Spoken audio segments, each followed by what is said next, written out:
नमस्कार, किसान समाचार में आपका स्वागत है। मैं हूं रेशमा आपके साथ। आइए नजर डालते हैं इस वक्त की हेडलाइंस पर।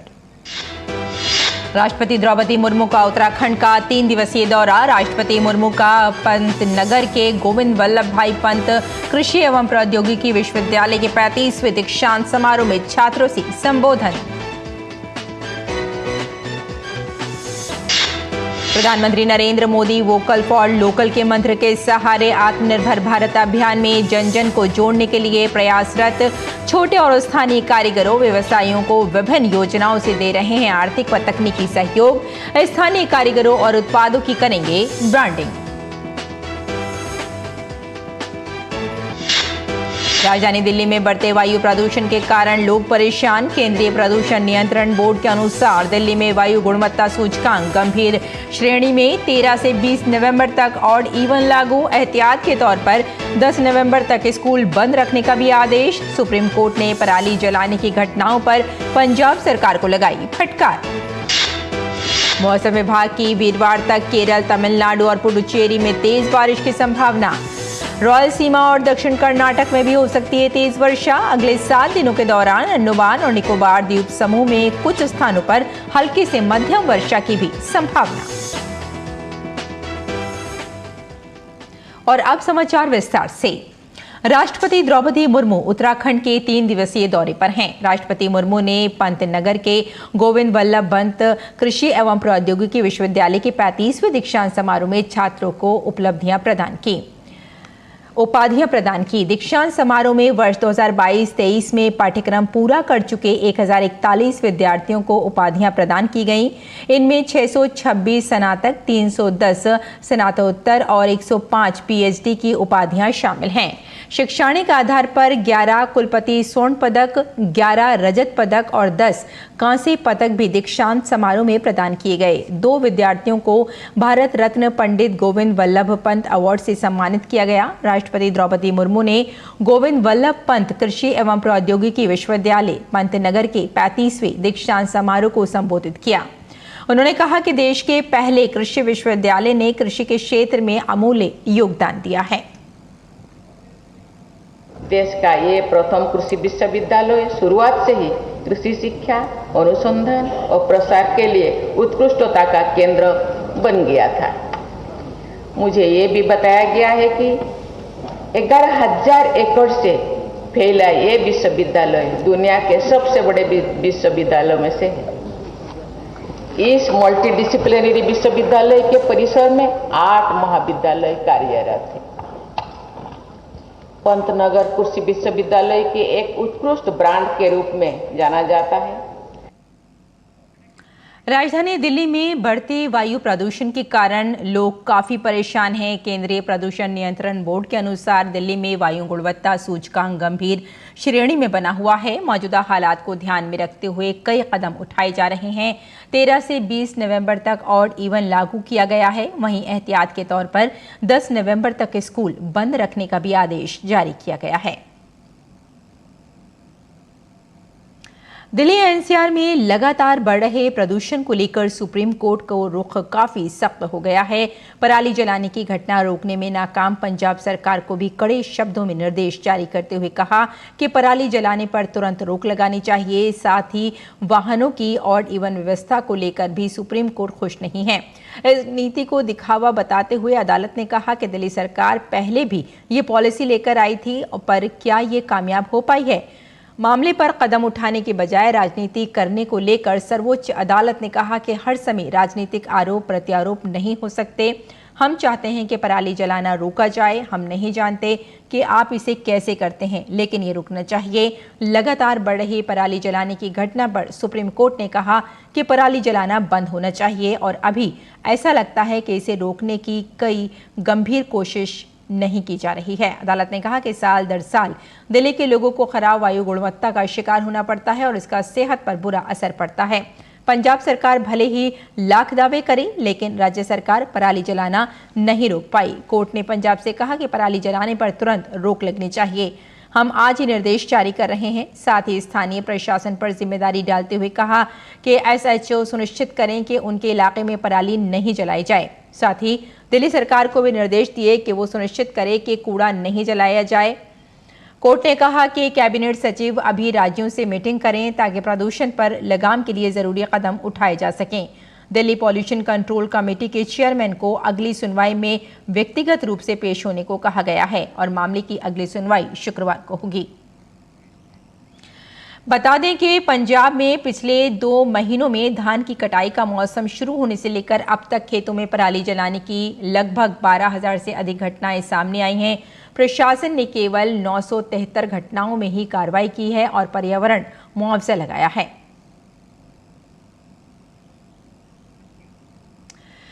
देश में किसानों को सिंचाई सुविधा उपलब्ध कराने के लिए सरकार कई योजनाएं चला रही है। इसमें सौर ऊर्जा पंप भी शामिल है। इस कड़ी में हरियाणा सरकार राज्य में किसानों को 3 HP से 10 HP तक के सौर ऊर्जा पंप लगवाने के लिए अनुदान दे रही है। इस संबंध में नवीन एवं नवीकरणीय ऊर्जा विभाग के महानिदेशक ने बताया कि विभाग द्वारा वित्त वर्ष 2023-24 में किसानों के लिए 70,000 पंप लगाने का लक्ष्य रखा गया है। विभाग द्वारा अब तक राज्य में 64,902 सौर ऊर्जा पंप लगाए जा चुके हैं और 26,798 पंपों की स्थापना का कार्य चल रहा है। केंद्र और राज्य सरकार की ओर से किसानों को सिंचाई के लिए 3 HP से 10 HP तक के सोलर पंप पर लगवाने पर 75% सब्सिडी प्रदान की जाएगी। और मौसम विभाग ने वीरवार तक केरल, तमिलनाडु और पुडुचेरी के कराईकल में तेज बारिश की संभावना व्यक्त की है। रायलसीमा और दक्षिण कर्नाटक में भी तेज वर्षा होने की संभावना है। मौसम विभाग ने बताया कि पश्चिमी विक्षोभ के कारण बुधवार से पश्चिमी हिमालय क्षेत्र को प्रभावित करने की संभावना है। इसने अगले 7 दिनों के दौरान अंडमान और निकोबार द्वीप समूह में कुछ स्थानों पर हल्की से मध्यम वर्षा की भी संभावना जताई है। प्रधानमंत्री Narendra Modi vocal for local के मंत्र के सहारे आत्मनिर्भर भारत अभियान को जन जन को जोड़ने के लिए प्रयासरत हैं। छोटे और स्थानीय कारीगरों, व्यवसायियों को विभिन्न योजनाओं से आर्थिक व तकनीकी सहयोग तो सरकार पहुंचा ही रही है, लेकिन प्रधानमंत्री आमजन में स्थानीय कारीगरों और उत्पादों के प्रति भावनाओं को भी आंदोलन का रूप देना चाहते हैं। प्रधानमंत्री ने अपने एक्स हैंडल से एक वीडियो पोस्ट किया। वीडियो के माध्यम से उन्होंने संदेश दिया कि वे खुद भी इंटरनेट मीडिया पर इन उत्पादों की ब्रांडिंग करेंगे।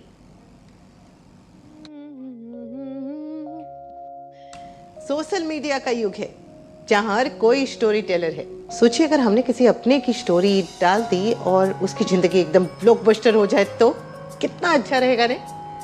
अरे दिवाली है, बहुत सारा काम पड़ा है, चलिए चलते चलते बातें करते हैं। अरे वाह, कितनी बढ़िया रोशनी है। कहाँ से ली? वो अपनी मनीषा काकी है ना, उनके यहाँ से ही लिया है। ओह, सभी का घर करे रोशन, कलानगर की मनीषा काकी। #Vocal for local. सुनिए वो, अरे वाह, कुर्ता तो बहुत अच्छा है स्मार्टू। यस वैसे तुम्हारी साड़ी भी बहुत अच्छी लग रही है मिसेस स्मार्टू, है ना? राज की बात बताऊं, हम दोनों को स्मार्ट पता है कौन बनाता है? कौन? अपने श्याम ब्रदर्स। अच्छा, yes. Selfie? Oh of course. Smile. सबको स्मार्ट बनाए। #अपने Shyam brothers. #Vocal for local. समझ के आत्मनिर्भर बनिए, मेरे फोन की तरह। अपने देश में मैन्युफैक्चर हुआ है ये फोन। #आत्मनिर्भर भारत। वैसे ये जूते बहुत अच्छे हैं।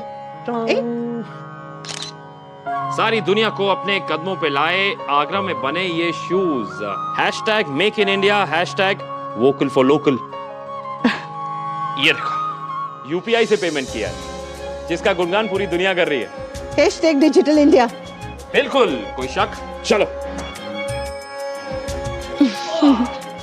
आप भी हमारी तरह दिवाली को और रोशन बनाइए। वोकल फॉर लोकल अपनाइए। साथियों, हमारे त्योहारों में हमारी प्राथमिकता हो वोकल फॉर लोकल और हम मिलकर उस सपने को पूरा करें। हमारा सपना है आत्मनिर्भर भारत। ऐसे प्रोडक्ट को खरीदते समय यूपीआई डिजिटल पेमेंट सिस्टम से पेमेंट करने के आग्रही बने और उस प्रोडक्ट के साथ या उस कारीगर के साथ सेल्फी नमो ऐप पर मेरे साथ शेयर करें और वो भी मेड इन इंडिया स्मार्टफोन से। मैं उनमें से कुछ पोस्ट को सोशल मीडिया पर शेयर करूंगा ताकि दूसरे लोगों को भी वोकल फॉर लोकल की प्रेरणा मिले। और देश की कृषि में भारतीय कृषि सांख्यिकी अनुसंधान संस्थान का महत्वपूर्ण योगदान रहा है। ये कृषि के क्षेत्र में एक अग्रणी संस्थान है जो जैव सूचना विकास के क्षेत्र में काम करता है। यहाँ शोध के अलावा शिक्षण और प्रशिक्षण और नवाचार का काम भी होता है ताकि कृषि की उन्नति में संस्थान के योगदान को अधिक से अधिक बढ़ाया जा सके। संस्थान के वर्तमान नवाचारों पर हमारे संवाददाता से ने बात की संस्थान के निदेशक डॉक्टर राजेंद्र प्रसाद ने। भारतीय कृषि सांख्यिकी अनुसंधान संस्थान का कृषि क्षेत्र में शोध, अनुसंधान, प्रशिक्षण और अन्य तरह के कार्यों में महत्वपूर्ण योगदान रहा है। क्या इस संस्थान का इतिहास और भविष्य में इसकी कार्यनीति, इन सभी विषयों पर बात करने के लिए संस्थान के निदेशक डॉक्टर राजेंद्र प्रसाद हमारे साथ मौजूद है। आइए बात करते हैं। सर, भारतीय कृषि सांख्यिकी अनुसंधान संस्थान कब बना था और इसका इतिहास क्या है? भारतीय कृषि सांख्यिकी अनुसंधान संस्थान 1930 में एक सांख्यिकी अनुभाग के रूप में उस समय के imperial council of agriculture research में शुरू हुआ था। 1945 में स्टैटिस्टिकल ब्रांच, 1949 में स्टैटिस्टिकल विंग होते हुए 2 जुलाई 1959 को इसको संस्थान का दर्जा प्राप्त हुआ और इसको उस समय institute of agriculture research statistics कहा जाता था। और प्रेजेंट नाम जो हमारा भारतीय कृषि सांख्यिकी अनुसंधान संस्थान, ये 1 जनवरी 1978 को मिला। हम इस संस्थान में सांख्यिकीय विज्ञान के विषय में शोध, अध्यापन एवं प्रशिक्षण कार्यक्रम करते हैं। इस संस्थान को बनाने में कौन कौन से वैज्ञानिकों का और जो उस समय के जो शोधार्थी थे, स्टैटिस्टिकल वैज्ञानिक थे, उनका योगदान है? 2 महानुभाव प्रोफेसर पीवी सुखात्मे और प्रोफेसर वीजी पासे का इस संस्थान को की नींव बनाने में और सारे आगे के कार्यक्रम विकसित करते हुए और उसको अंतर्राष्ट्रीय ख्याति प्राप्त करने में काफी योगदान रहा है। किसानों के लिए यहाँ कौन कौन से मुख्य कार्यक्रम और नवाचार से संबंधित अनुप्रयोग आप कर रहे हैं? देखिए, पहला तो ये है कि किसान हमारा इनडायरेक्ट बेनिफिशियरी है। जो हम सांख्यिकी विधियां देते हैं उनसे जितनी कृषि प्रौद्योगिकियां विकसित होती हैं उनके पीछे सांख्यिकीय वैध निष्कर्ष निकालने में सांख्यिकीय विधियों का बहुत ही बड़ा महत्वपूर्ण योगदान है। दूसरा, जो हम विधियां देते हैं और राष्ट्रीय स्तर पर जिनसे आंकड़े एकत्रित होते हैं उनसे नियोजन करने में, प्लानिंग करने में सहायता मिलती है। ये तो इनडायरेक्ट बेनिफिट हो गया। फार्मर के लिए डायरेक्ट बेनिफिट के लिए अभी हमने जो डिजिटल हमारे माध्यम है उसके माध्यम से हम फार्मर तक, किसान तक पहुंच रहे हैं।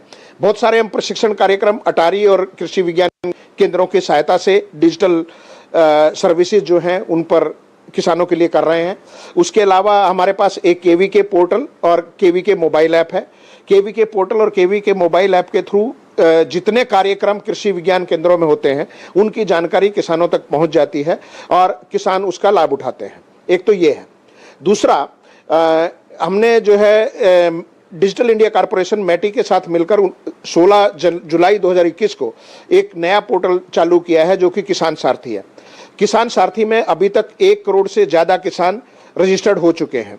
इसका जो मुख्य उद्देश्य है किसान सारथी शुरू करने का वो है किसानों के साथ द्विपक्षीय वार्ता करना। हमने आजकल आर्टिफिशियल इंटेलिजेंस की बहुत ज़्यादा बात हो रही है, तो आर्टिफिशियल इंटेलिजेंस को यूज करके एक disease identification system for crops एक मोबाइल ऐप बनाई है जिसमें चाहे हमारा एक्सटेंशन वर्कर हो चाहे किसान हो, अगर वो खेत में एक पौधे की फोटो लेके उस पर अपलोड करेगा तो 19 फसलों के 50 रोगों का सही निदान, क्या डायग्नोसिस है, क्या उसमें डिसीज लगी है, वो ये मोबाइल ऐप बता देगी। इसके साथ साथ जो किसान कॉल सेंटर का डाटा है जो 2006 से भारत सरकार ने चलाया है। तो ये भारतीय कृषि सांख्यिकी अनुसंधान संस्थान के निदेशक डॉक्टर राजेंद्र प्रसाद, जिनका मानना कि संस्थान द्वारा एक और जहाँ कृषि सांख्यिकी में शोध का कार्य हो रहा है वहीं दूसरी ओर शिक्षण और प्रशिक्षण के अलावा किसानों के लिए नए नए अनुप्रयोग कर नवाचार का काम भी हो रहा है। मेरे सहयोगी कैमरामैन आलोक और मुकेश के साथ में OP Yadav, DD news, Delhi.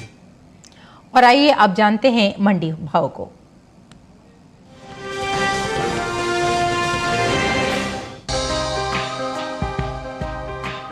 सप्ताह के पहले दिन सोमवार को गेहूं की उपज में अहम स्थान रखने वाले राज्यों की मंडियों में गेहूं के भाव में मिला जुला रुख रहा। कुछ मंडियों में गेहूं के भाव में उतार चढ़ाव हुआ, जबकि कुछ मंडियों में भाव स्थिर रहे। एग मार्केट के मुताबिक देश के अलग अलग मंडियों में गेहूं के भाव इस तरह रहे। गुजरात की राजकोट मंडी में 4 नवंबर को लोकवान गेहूं का भाव था 2,750 रुपए। 6 नवंबर को इसके भाव में 20 रुपए की तेजी आई और भाव जा पहुंचा 2,770 रुपए प्रति क्विंटल पर। हालांकि राज्य की ही दाहोद मंडी में बीते 2 दिनों के दौरान लोकवान गेहूं के भाव स्थिर रहे।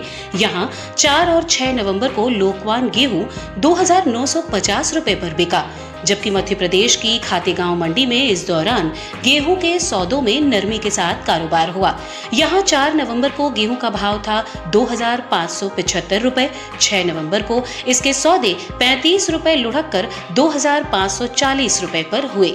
राजस्थान की बेगू मंडी में 4 नवंबर को गेहूं का भाव रहा 2,550 रुपए। 6 नवंबर को इसके सौदों में 150 रुपए की गिरावट आई और भाव हो गया 2,400 रुपए। उत्तर प्रदेश की गाजियाबाद मंडी में धारा गेहूं की बात करें तो यहां 4 नवंबर को गेहूं का भाव रहा 2,450 रुपए। 6 नवंबर को इसके भाव में कोई फेरबदल देखने को नहीं मिला और भाव 2,450 रुपए पर बरकरार रहा। गेहूं की उपज की बात करें तो इस साल देश में घरेलू स्तर पर रबी गेहूं की पैदावार रिकॉर्ड स्तर पर जा सकती है, जिसका असर गेहूं के बाजार भाव पर पड़ता दिख सकता है। कृषि मंत्रालय के तीसरे अग्रिम अनुमान के मुताबिक साल 2022-23 के दौरान देश में रबी गेहूं की उपज 1,127.43 लाख टन अनुमानित है, जो पिछले साल के उत्पादन की तुलना में 50.01 लाख टन अधिक है। वहीं बीते साल इस दौरान रबी गेहूं की पैदावार 1,077.42 लाख टन रही थी।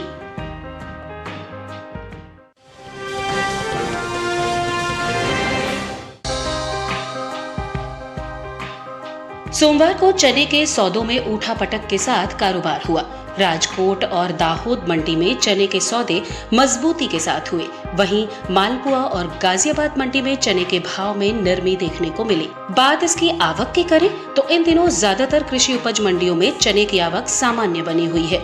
गुजरात और उत्तर प्रदेश सहित दूसरे राज्यों की मंडियों में 4 अक्टूबर को चना बिकवाली के लिए पहुंचा। भाव पर नजर डालें तो एग मार्केट के मुताबिक गुजरात की राजकोट मंडी में 4 नवंबर को चने का भाव था 5,800 रुपए। 6 नवंबर को इसके भाव में 50 रुपए की तेजी आई और भाव जा पहुंचा 5,850 रुपए पर।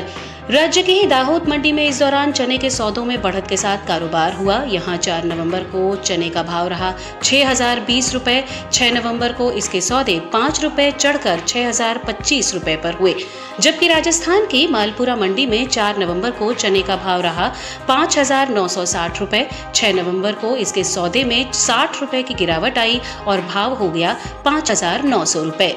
उत्तर प्रदेश के गाजियाबाद मंडी में बीते शनिवार को देसी चने का भाव था 7,100 रुपए। सोमवार को इसके भाव 50 रुपए लुढ़क कर 7,050 रुपए पर हुए। उत्तर प्रदेश की दूसरी मंडियों में चने के भाव पर नजर डालें तो सोमवार को मैनपुरी मंडी में चने का भाव रहा 6,615 रुपए। मिर्जापुर मंडी में भाव रहा 6,380 रुपए। रायबरेली मंडी में चना 6,380 रुपए पर बिका, जबकि बदायूं मंडी में इस दौरान चने के सौदे 6,110 रुपए पर हुए। घरेलू स्तर पर इस साल कुल दलहन की पैदावार अच्छी होने का अनुमान जताया गया है। कृषि मंत्रालय के तीसरे अग्रिम अनुमान के मुताबिक देश में साल 2022-23 के दौरान कुल दलहन की पैदावार 275,04,000 टन होने की उम्मीद है, जो पिछले साल के 273.02 लाख टन के उत्पादन की तुलना में 2.02 लाख टन अधिक है। वहीं बात चने की पैदावार की करें तो साल 2022-23 के दौरान घरेलू स्तर पर रबी चने की पैदावार 135.43 लाख टन होने का अनुमान जताया गया है, जो बीते साल इस दौरान 135.44 लाख टन रही थी।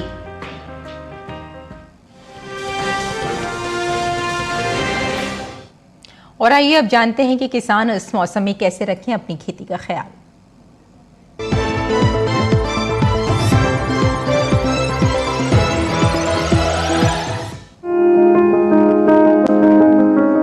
अरुणाचल प्रदेश की किसान धान के खेतों में जल स्तर 3 से 4 सेंटीमीटर बनाए रखें।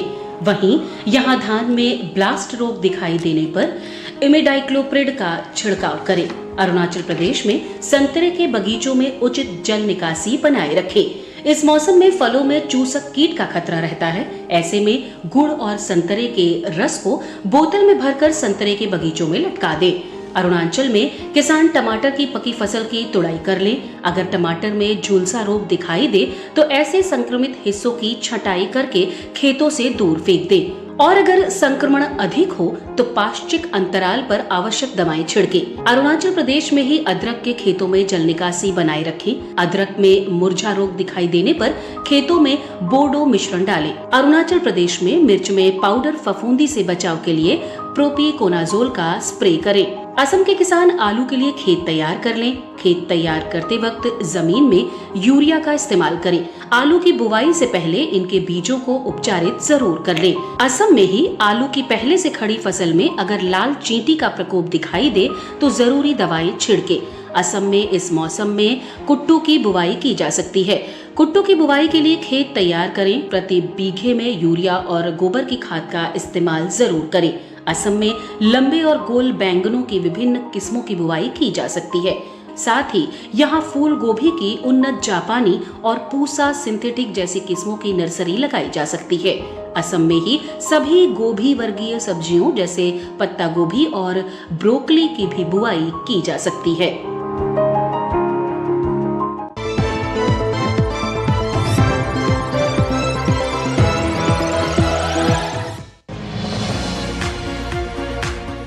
इस समय पालक की बुआई की जा सकती है। पालक को मैदानी और पहाड़ी दोनों क्षेत्रों में बोया जा सकता है। मैदानी इलाकों में सर्दी के मौसम में ये ज्यादा बोई जाती है। वैसे तो इसे किसी भी प्रकार की मिट्टी में बोया जा सकता है, फिर भी दोमट मिट्टी इसके लिए सर्वोत्तम मानी जाती है। अलग अलग राज्यों के लिए अलग अलग किस्में हैं। किसान वैज्ञानिकों से सलाह लेकर बीज का चुनाव कर सकते हैं। अच्छी नमी से बुआई करने पर तुरंत सिंचाई की जरूरत नहीं पड़ती। फिर भी बुआई के 8 से 10 दिन बाद सिंचाई करना आवश्यक है। इसके बाद 10 से 15 दिन के अंतराल पर सिंचाई करते रहें। पत्तियों की हर कटाई के बाद सिंचाई करना ना भूलें। खरपतवार नियंत्रण के लिए बोने के 15 से 20 दिन बाद पहली निराई गुड़ाई कर दें। पालक के लिए 2 से 3 बार निराई गुड़ाई करनी चाहिए। पत्तेदार सब्जियों में आमतौर पर बीमारी नहीं लगती, फिर भी अगर बीमारी लग जाए तो कटाई के बाद दवा छिड़कें ताकि पत्तियों पर दवाई का असर ना हो। वैसे पालक में सर्कोस्पोरा लीफ स्पॉट और डंपिंग ऑफ जैसी बीमारियों की आशंका रहती है। लीफ माइनर, चैंपा, माहू और इल्ली जैसे कीट पालक की पत्तियों को नुकसान पहुंचा सकते हैं। बचाव के लिए विशेषज्ञों की सलाह पर उचित दवाएं छिड़कें। ध्यान रखें कि फसल में किसी भी प्रकार की दवा का छिड़काव करने से पहले कृषि विशेषज्ञों से सलाह जरूर लें। पालक की 1 हेक्टेयर में 80 से 100 क्विंटल तक पैदावार होती है। इसे कई बार काटा जा सकता है।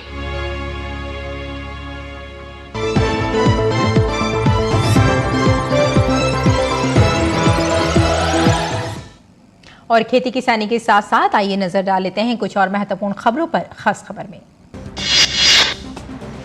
प्रधानमंत्री नरेंद्र मोदी ने छत्तीसगढ़ के विश्रामपुर में एक जनसभा को संबोधित किया। प्रधानमंत्री नरेंद्र मोदी ने कांग्रेस पर हमला बोलते हुए कहा, जब जब कांग्रेस सरकार में आती है तब तब देश में आतंकवादियों और नक्सलियों के हौसले बढ़ जाते हैं। मिजोरम विधानसभा चुनाव में मुख्यमंत्री जोरमथांगा ने आइजोल उत्तर द्वितीय विधानसभा क्षेत्र के अंतर्गत 19 आइजोल वेंगलाई वई IMA हॉल मतदान केंद्र पर अपना वोट डाला। मध्य प्रदेश के मुख्यमंत्री शिवराज सिंह चौहान ने कांग्रेस महासचिव प्रियंका गांधी वाड्रा के इंदौर दौरे को नाटक बताया है। उन्होंने कहा कि प्रियंका गांधी और राहुल गांधी दोनों भाई बहन लगातार झूठ बोलते हैं और इस कदर झूठ बोलते हैं कि कांग्रेस शासित राज्यों की नाकामियां, घोटाले और घपले व दूसरे राज्यों की सरकारों पर मढ़ देते हैं। तेलंगाना विधानसभा चुनाव के लिए बीजेपी ने चौथी सूची जारी की है। बीजेपी ने इस सूची में 12 उम्मीदवारों के नामों का ऐलान किया है। दिल्ली हाईकोर्ट ने दिल्ली आबकारी नीति मामले में प्रवर्तन निदेशालय द्वारा गिरफ्तार कारोबारी अमित अरोड़ा की अंतरिम जमानत पर फैसला सुरक्षित रख लिया है। उन्होंने अपनी बेटी की बीमारी के आधार पर अंतरिम जमानत मांगी थी। सूचना एवं प्रसारण मंत्री अनुराग ठाकुर ने कहा कि भारतीय जनता पार्टी की सरकार ने मध्य प्रदेश को बीमारू राज्य से निकाला है और आज प्रदेश का चौमुखी विकास हो रहा है। अनुराग ठाकुर ने कहा कि केंद्र सरकार के लगातार प्रयासों से महंगाई में बेहद कमी आई है। मध्य प्रदेश में सोम डिस्टिलरी के यहां छापे मारे गए हैं। आईटी और ईडी की टीम ने सोम डिस्टिलरी के यहां छापेमारी की है। पटना में आंगनवाड़ी कार्यकर्ताओं ने अपनी मांगों को लेकर बिहार विधानसभा का घेराव किया है। इस दौरान पुलिस ने प्रदर्शनकारियों को तितर-बितर करने के लिए वाटर कैनन का इस्तेमाल किया। विरोध प्रदर्शन के दौरान एक आंगनवाड़ी कार्यकर्ता बेहोश हो गई।